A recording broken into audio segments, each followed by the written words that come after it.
उपाध्यक्ष महोदय, एक महत्वपूर्ण विषय पर आपने 193 के तहत इस विषय को आगे बढ़ाने के लिए मुझे अवसर दिया है। मैं आपका आभारी हूं। मैं कांग्रेस के नेता माननीय खड़गे जी की बातों को यहां पर सुन रहा था और मुझे आश्चर्य हुआ कि वो अपना लिखित स्टेटमेंट यहां पर पढ़ रहे थे तो कह रहे थे 113 घटनाएं घटित हुई, लेकिन जब वो मौखिक बोल रहे थे तो कह रहे थे 600 से अधिक घटनाएं घटित हुई। क्या सत्य है यह मुझे लगता पूरा देश जानता है। 26 मई को श्री नरेंद्र मोदी जी के नेतृत्व में भारतीय जनता पार्टी नेतृत्व की सरकार ने शपथ ग्रहण किया था और इस देश के अंदर इस सरकार के आने के बाद आम जनता में विश्वास बहाली हुई और देखा जा सकता है शासन में, प्रशासन में।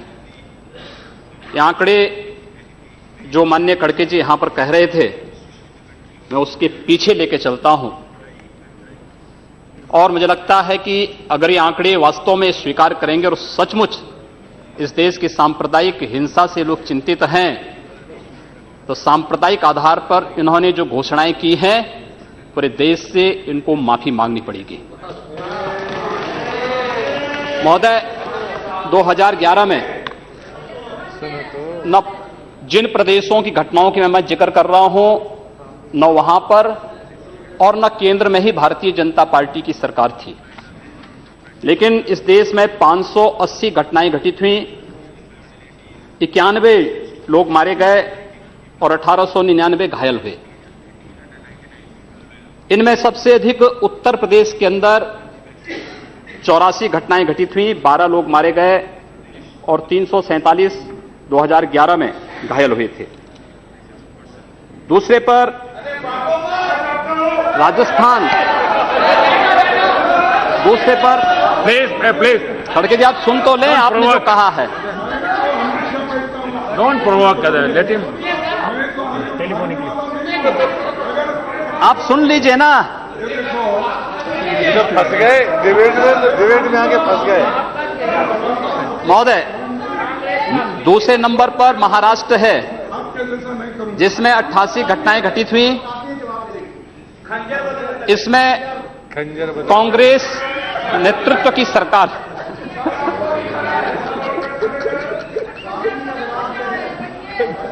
88 घटनाएं घटित हुई, 15 मारे गए। तीसरे पर कर्नाटक, ये भी कांग्रेस की सरकार यहां पर है, इसमें 70 घटनाएं घटित हुई और उसके बाद केरल में 30 घटनाएं घटित हुई। 2011 की बात कर रहा हूं। 2012 में 668 घटनाएं घटित हुई, 94 की मौतें हुई और 2117 घायल हुए। 2013 में केंद्र में कांग्रेस नेतृत्व की ही सरकार थी और 823 से अधिक सांप्रदायिक हिंसा की घटनाएं पूरे देश के अंदर घटित हुई। यद्यपि कानून व्यवस्था राज्य का विषय है और राज्य सरकार की जैसी मंशा होती है, वहां का राजनीतिक नेतृत्व जैसे होता है, वहां का प्रशासन उसी प्रकार की कार्रवाई करता है। मुझे लगता है ईमानदारी से इन लोगों ने विश्लेषण किया होता और अपनी केंद्र सरकार और अपने या अपने से जुड़े हुए अपने सहयोगी दलों के द्वारा जो संचालित सरकारें हैं, उन सरकारों के सांप्रदायिक एजेंडे पर ध्यान दिया होता। ये पोलराइजेशन आखिर हो क्यों रहा है? पोलराइजेशन के कारण क्या है?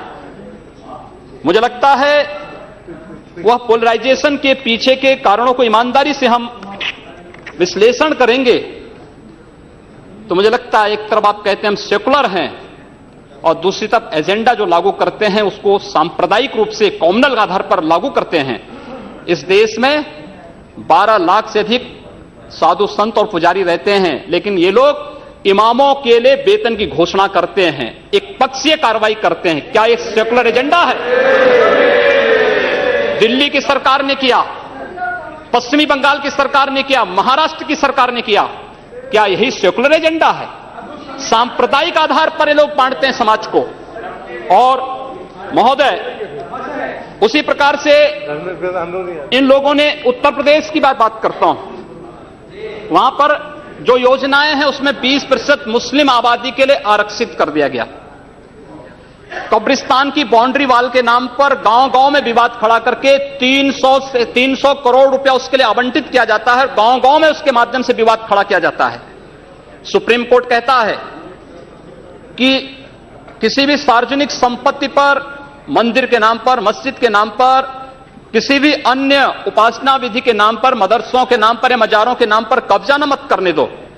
लेकिन उत्तर प्रदेश में कब्रिस्तान की बाउंड्री वाल के नाम पर धड़ल्ले से एक काम चल रहा है, कोई रोक टोक नहीं, क्योंकि शासन की ये मंशा है, इसलिए प्रशासन उसमें बोलता नहीं।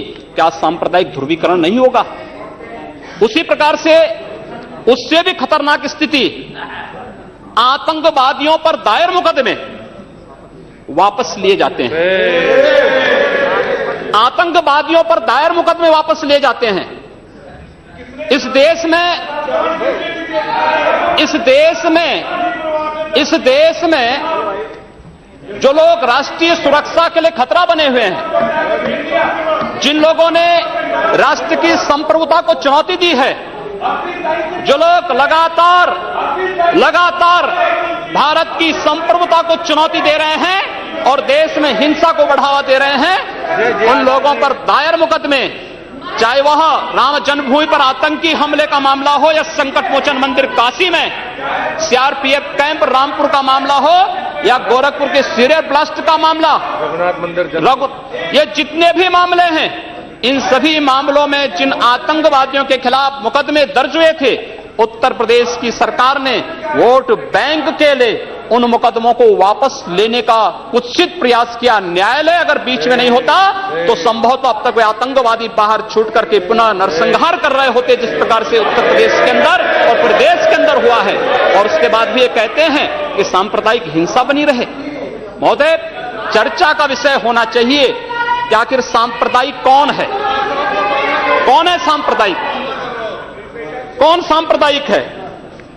और मुझे लगता है इस पर चर्चा होना बहुत आवश्यक है। महोदय, जो हम लोगों ने जाना है, जो हम लोगों ने समझा है,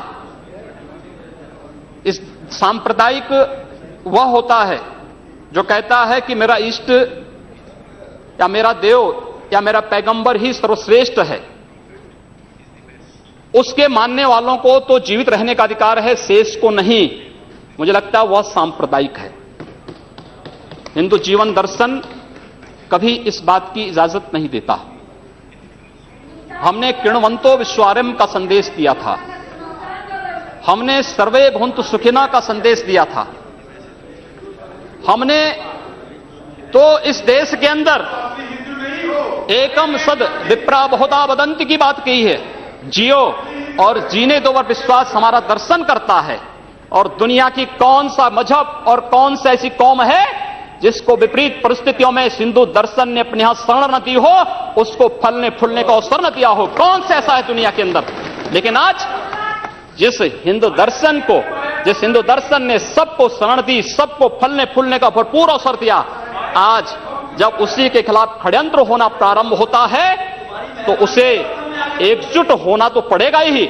और मुझे लगता है इन लोगों के कर्मों का फल है कि पूरे देश का हिंदू जनमानस आज इस बात के लिए तैयार हो रहा है कि उसके खिलाफ आज शासन तंत्र से जो षड्यंत्र हो रहे हैं उसका जवाब अपने स्तर पर देना ही पड़ेगा। और आज वही स्थिति सामने आई है। महोदय, मैं पूछना चाहता हूं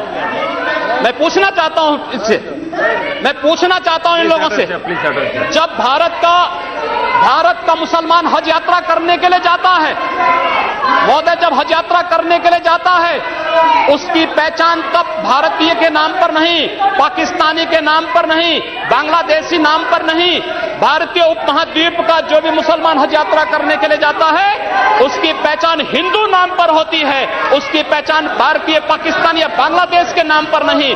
लेकिन अगर उसी हिंदू पहचान को हम इनके ऊपर यहां पर लागू करने का प्रयास करते हैं, इनको बुरा लगता है।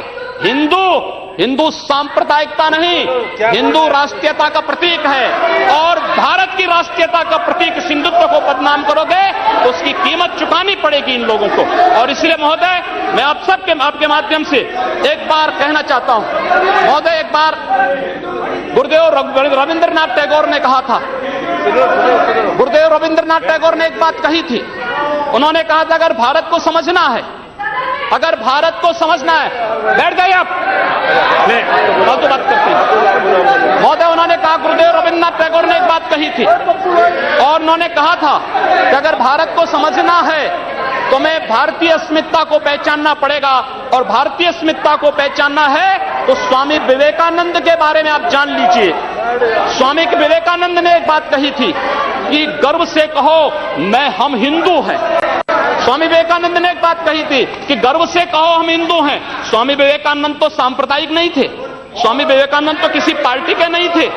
स्वामी विवेकानंद ने तो भारत का प्रतिनिधित्व किया था पूरी दुनिया के अंदर, और दुनिया के अंदर जो हिंदू आज पूरे देश के अंदर, पूरी दुनिया के अंदर अपनी सहिष्णुता के लिए पहचाना जाता था, आज उस हिंदू के साथ किस प्रकार का व्यवहार किया जा रहा है, वह कश्मीर से विस्थापित होता है, उसे कश्मीर से निकाला जाता है। एक भी बार इस सदन में चर्चा नहीं होती है, इन लोगों का मुंह नहीं खुलता जब कश्मीर से 3.5 लाख की संख्या में कश्मीरी पंडित निकाले जाते हैं, तब ये लोग नहीं बोलते। पिछले 2012 में असम के अंदर 3 महीनों तक बोडो जनजाति के लोगों को मारा जाता रहा, कोई नहीं बोला। महोदय, कोई नहीं बोला। जम्मू कश्मीर के बाद जम्मू कश्मीर के हिंदुओं के मारने पर कश्मीरी पंडितों को उनके घरों से बेदखल कर दिया गया, एक भी बार ये लोग बोले नहीं, इनको पीड़ा नहीं हुई। दुनिया के अंदर ये अपने आप में बिरला उदाहरण था जहां पर अपने ही देश में अपने ही जानने वाले लोग विस्थापित होकर के खाना बदोश की जिंदगी जी रहे हैं। उस शर्मनाक घटना की निंदा एक भी बार इन लोगों ने नहीं की। मुंबई के दंगों पर ये लोग मौन रहे, जमशेदपुर और भागलपुर के दंगे कांग्रेस के समय हुए थे, एक भी बार इन लोगों ने उस पर चिंता व्यक्त नहीं की।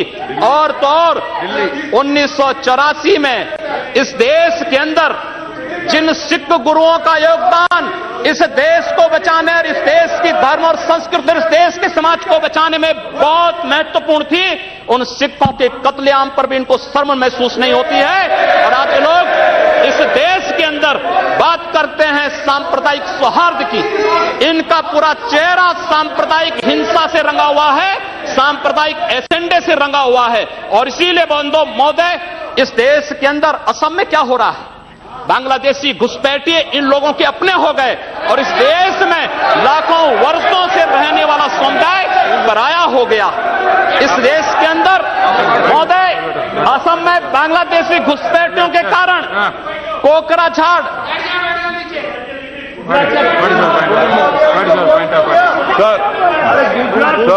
Which rule? What you want to? Under Rule 376, sir, the honourable member, while giving statement in his speech, he mentioned about communal rights. I request you that 2011 he has given a figures. Those are wrong figures. No, he has completely forgotten 10 to 2013. No. My question was there, sir. You cannot give wrong figures. Gujarat was the highest number followed by Madhya Pradesh.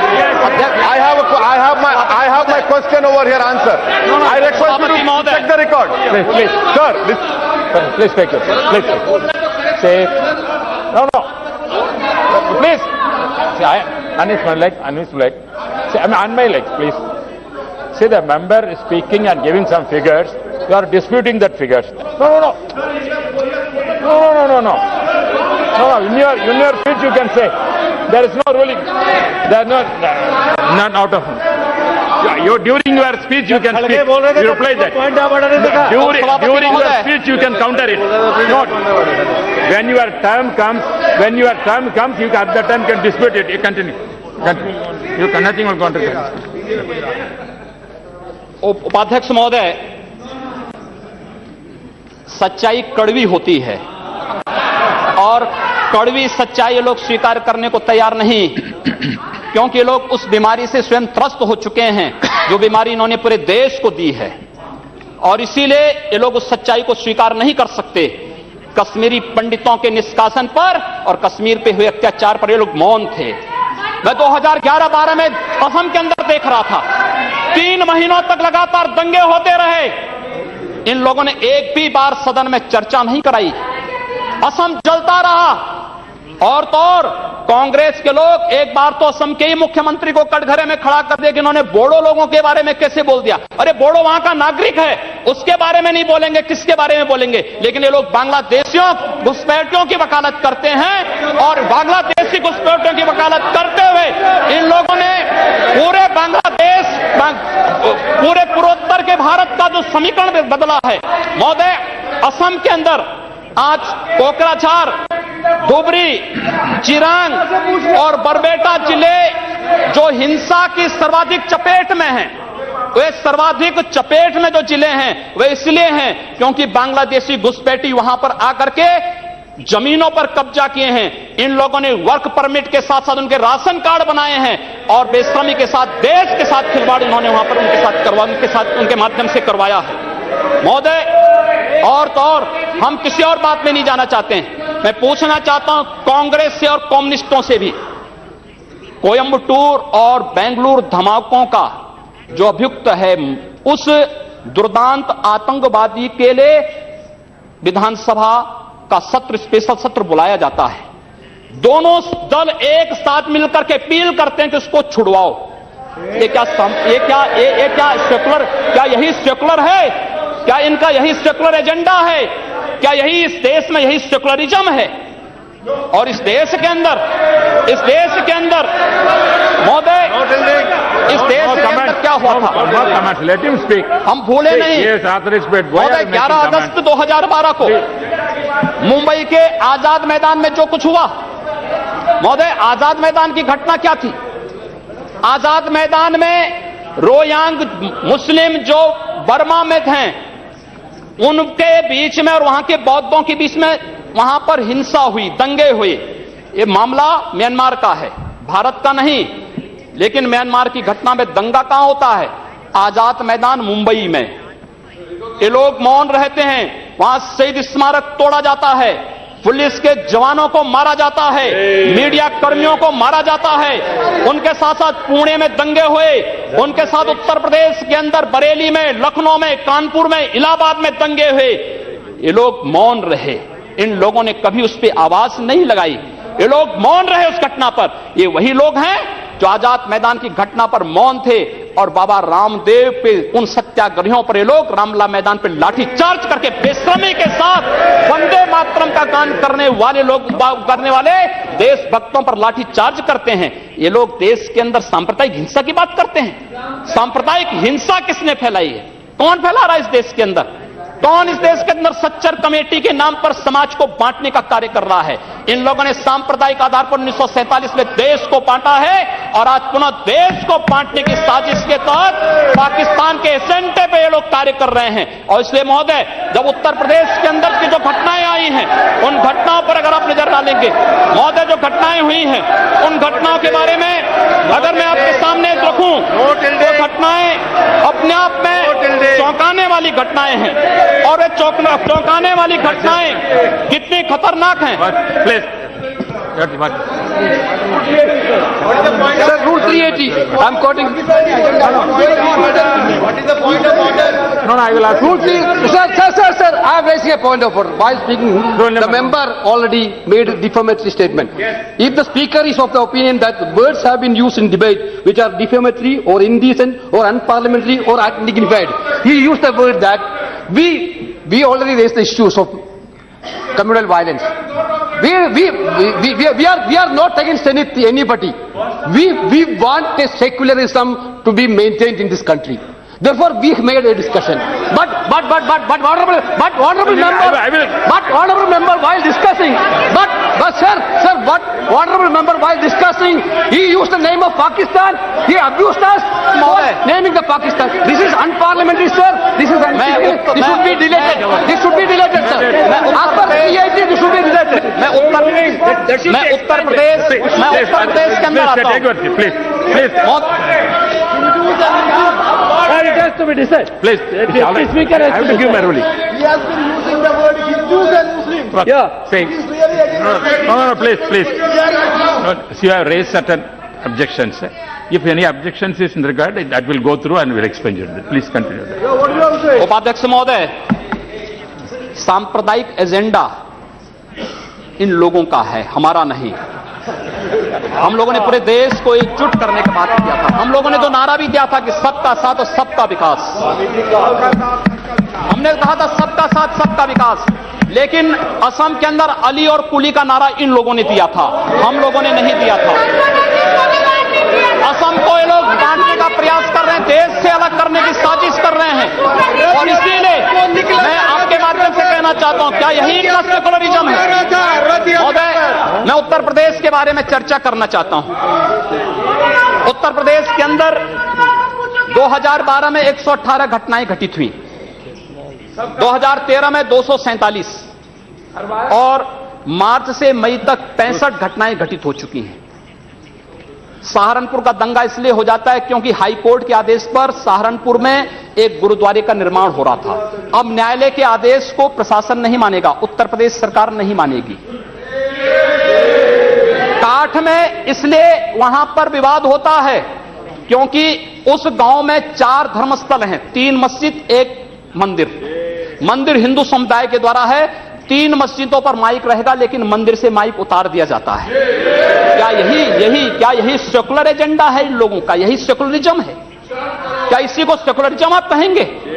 और इसलिए महोदय, जो कुछ घटना घटित हुई मेरठ के अंदर, एक बालिका का अपहरण होता है और अपहरण होने के बाद उसके साथ जो घटना घटित होती है, कितनी शर्मनाक थी।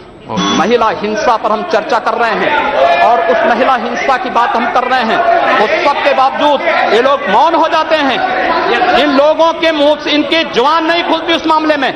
न्याय का तराजू तभी चलेगा जब देश के अंदर समान रूप से कानून सबके लिए समान रूप से लागू होगा। कानून इस देश में मत संप्रदाय और मजहब के आधार पर लागू नहीं हो सकता। और इसलिए महोदय, मैं आपके माध्यम से माननीय गृह मंत्री से चाहूंगा, कांग्रेस ने मुद्दा दिया है, अच्छा होगा पूरे देश के अंदर और उत्तर प्रदेश के अंदर जो एक घटनाएं घटित हुई हैं, इनकी एसआईटी जांच करा दी जाए। किसी सिटिंग जज से, किसी सुप्रीम कोर्ट के सिटिंग जज से इन सांप्रदायिक दंगों की जांच करवाने के साथ साथ और राष्ट्रीय तत्वों से किनके संबंध हैं, इसकी भी जांच करा दी जाए। दूध का दूध, पानी का पानी सबके सामने आ जाएगा।